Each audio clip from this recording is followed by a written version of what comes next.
অন্ধকার করিডোর, চাপা আর্তনাদ, আর ক্ষমতার দাপটে পিষ্ট হওয়া হাজারো মেধার দীর্ঘশ্বাস। আপনি কি ভাবছেন এটা কোনো হরর সিনেমার দৃশ্য? না, এটাই ছিল আমাদের গর্বের ঢাকা বিশ্ববিদ্যালয়ের প্রাত্যহিক বাস্তবতা, যেখানে মিছিলে না গেলে জুটত গেস্ট রুমের নির্যাতন, আর সিট পেতে হলে বিকিয়ে দিতে হতো আত্মসম্মান। কিন্তু সময় বদলে গেছে, এক অবিশ্বাস্য পরিবর্তনের গল্প আজ আপনার অপেক্ষায়। গত ১.৫ বছরে এমন কিছু ঘটেছে যা গত কয়েক দশকে কেউ কল্পনাও করতে পারেনি। একটা সময় ঢাকা বিশ্ববিদ্যালয় এবং ডাকসু মানে ছিল এক বিভীষিকার নাম, হল দখল আর সাধারণ শিক্ষার্থীদের উপরে অমানবিক নিয়ন্ত্রণ প্রতিষ্ঠার এক ভয়ঙ্কর টর্চার সেল।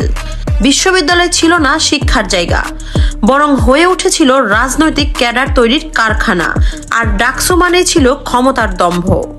ঢাকা বিশ্ববিদ্যালয়ে গেস্ট রুম কালচার, এই শব্দটাই ছিল শিক্ষার্থীদের জন্য এক বিভীষিকার নাম। ভিন্ন মত পোষণ করলেই রাতের অন্ধকারে তুলে নেওয়া হতো গণরুমে।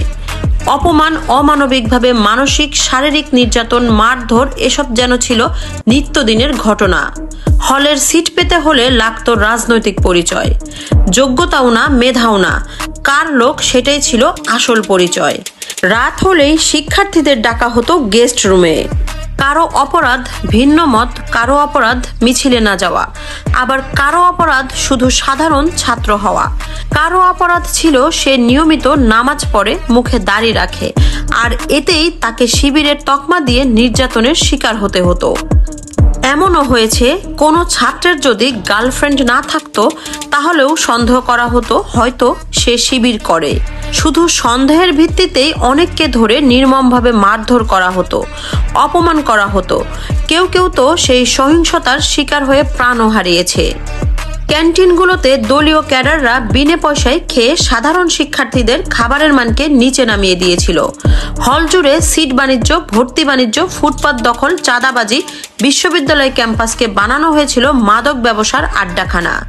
এ যেন পুরো ক্যাম্পাসটাই চলে গিয়েছিল একদল সুবিধাভোগীর নিয়ন্ত্রণে। সাধারণ শিক্ষার্থীদের জোর করে মিছিলে নিয়ে যাওয়া ছিল নিয়মিত রুটিন। যখন যে দল ক্ষমতায়, তখন সেই দলের পক্ষে শোডাউন না দিলে টিকে থাকাই কঠিন হয়ে যেত। সবচাইতে বড় কলঙ্কিত অধ্যায় ছিল নারী শিক্ষার্থীদের উপর রাজনৈতিক বড় ভাইদের কুদৃষ্টি এবং তাদের অনৈতিক কাজে বাধ্য করা। ইফটিজিং, নারী শিক্ষার্থীদের হেনস্থা, বড় ভাই সংস্কৃতির নামে অমানবিক মানসিক চাপ, চাঁদাবাজি, টেন্ডারবাজি, মাস্তানি, সব মিলিয়ে ঢাবি ক্যাম্পাস যেন এক মিনি টর্চার সেলে পরিণত হয়েছিল। ছাত্র সংসদ বা ডাকসু তখন ছিল কেবল একপাক্ষিক ক্ষমতা প্রদর্শনের হাতিয়ার।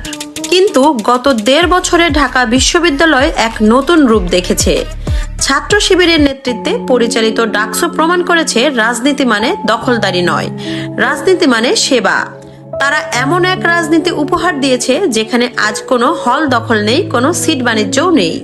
এমনকি প্রতিপক্ষ ছাত্রদল হামলা করার পরেও ডাকসু পাল্টা আক্রমণ না করে ধৈর্যের পরিচয় দিয়েছে, যা ঢাবির ইতিহাসে এক নজরবিহীন রাজনৈতিক শিষ্টাচার। ক্যাম্পাসে এখন কোনো চাঁদাবাজি বা টেন্ডারবাজিও নেই। শিক্ষার্থীদের জোর করে মিছিলে নেওয়ার সেই নোংরা সংস্কৃতি আজ বিলুপ্ত।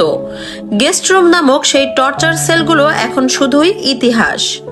কেবল দখলদারি বন্ধ করাই নয়, বর্তমান শিবির নেতৃত্বাধীন ডাকসু থেকে উপহার হিসেবে শিক্ষার্থীরা পেয়েছে শিক্ষার্থীদের জীবনমান উন্নয়নে বাস্তব কাজ।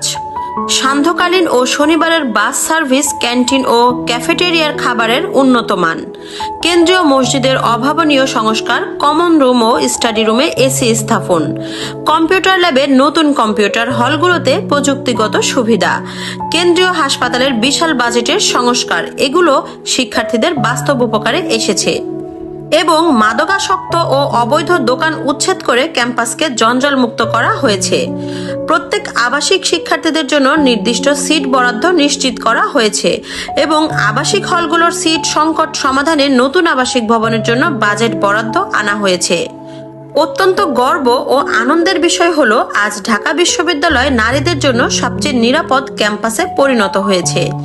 যানজট মুক্ত পরিবেশ নিশ্চিত করা হয়েছে শিক্ষার্থীদের যাতায়াতে সহজ করতে এগুলো কোনো ছোটখাটো কাজ না, এগুলো এমন কাজ যেগুলো বছরের পর বছর ধরে শিক্ষার্থীরা শুধু দাবি করেই গেছে।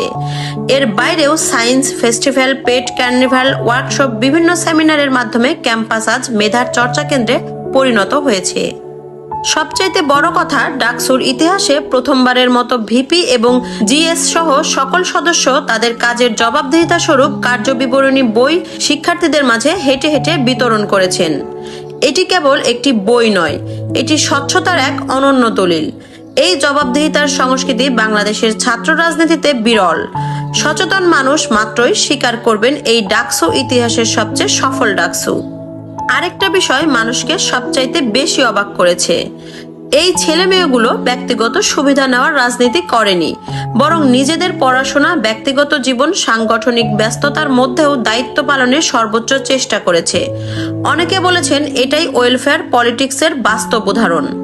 অবশ্য রাজনৈতিক প্রতিপক্ষ ও নিন্দুকেরা সমালোচনা করবে, এটাই স্বাভাবিক। কেউ বলবে কিছুই হয়নি, কেউ বলবে সবই প্রচারণা। কিন্তু বাস্তবতা হলো, কাজ যদি মানুষের জীবনে প্রভাব ফেলে তাহলে সেই কাজের স্বাক্ষর মুছে ফেলা যায় না। যখন শিক্ষার্থীরা নিরাপদে হলে থাকতে পারে, ভয় ছাড়া ক্যাম্পাসে হাঁটতে পারে, দখলদারিত্ব ছাড়া পড়াশোনা করতে পারে, তখন তারা নিজেরাই বুঝে যায় পরিবর্তনটা কোথায় হয়েছে। আমি আগেও বলেছি, এখনো বলছি, সামনে হয়তো আর ডাকসু হতে দেবে না, কারণ সুষ্ঠু নির্বাচন হলে প্যানেল ধরেই শিবির জিতবে। ফলে সাকসু নির্বাচন যেভাবে ঠেকানো হয়েছে, কোনো না কোনো বাহানায় ডাকসুও বন্ধ হবে, কিন্তু শিবির প্যানেলের কীর্তি থেকে যাবে। শিবিরের সবচেয়ে বড় সাফল্য হলো তারা একটি বেঞ্চমার্ক সেট করে ফেলেছে। তারা দেখিয়ে দিয়েছে ওয়েলফেয়ার পলিটিক্স বা সেবামূলক রাজনীতি কাকে বলে। এখন অন্য যে কোনো ছাত্র সংগঠন ক্ষমতায় আসতে চাইলে তাদের এই মানদণ্ড স্পর্শ করতেই হবে, কারণ ঢাকা বিশ্ববিদ্যালয়ের সাধারণ শিক্ষার্থীরা এখন অধিকার সচেতন। জুলাইয়ের বিপ্লব তাদের তালা ভাঙতে শিখিয়ে দিয়েছে। যদি কেউ আবার সেই পুরাতন ধাঁচের গুন্ডামির রাজনীতি ফিরিয়ে আনতে চায়, তবে হলের তালা ভেঙে শিক্ষার্থীরা তাদের প্রতিহত করবে। চাপাতি আর হাতুড়ি দিয়ে নয়, শিবিরকে যদি হারাতে হয় তবে তাদের এই কাজের গ্রাউন্ডে এসেই হারাতে হবে। আর সেই গ্রাউন্ড তারা এত উঁচুতে নিয়ে গেছে যে সেখানে পৌঁছাতে নিন্দুকদের জান বের হয়ে যাবে। ঢাকা বিশ্ববিদ্যালয়ের এই পরিবর্তন কেবল একটি ক্যাম্পাসের পরিবর্তন নয়, এটি একটি নতুন বাংলাদেশের প্রতিচ্ছবি। ছাত্র শিবিরের নেতৃত্বে ডাকসুর এই কার্যক্রম প্রমাণ করেছে যে সৎ সাহস আর সদিচ্ছা থাকলে এক সময়ের মিনি তিউনিসিয়াকেও শান্তির নীড়ে পরিণত করা সম্ভব। নিন্দুকেরা বলবেই, কিন্তু সাধারণ শিক্ষার্থীর অস্ফুট হাসিতেই মিশে আছে এই ডাকসুর প্রকৃত সাফল্য। দর্শক, আপনি বর্তমান ঢাকা বিশ্ববিদ্যালয়ের ডাকসুকে কতটা সফল মনে করেন? আপনার মস্তিষ্কে থাকা ভাবনা কমেন্টে জানান। নিয়মিত আপডেট পেতে এই ভিডিওটিতে লাইক দিয়ে রাখুন। আল্লাহ হাফেজ।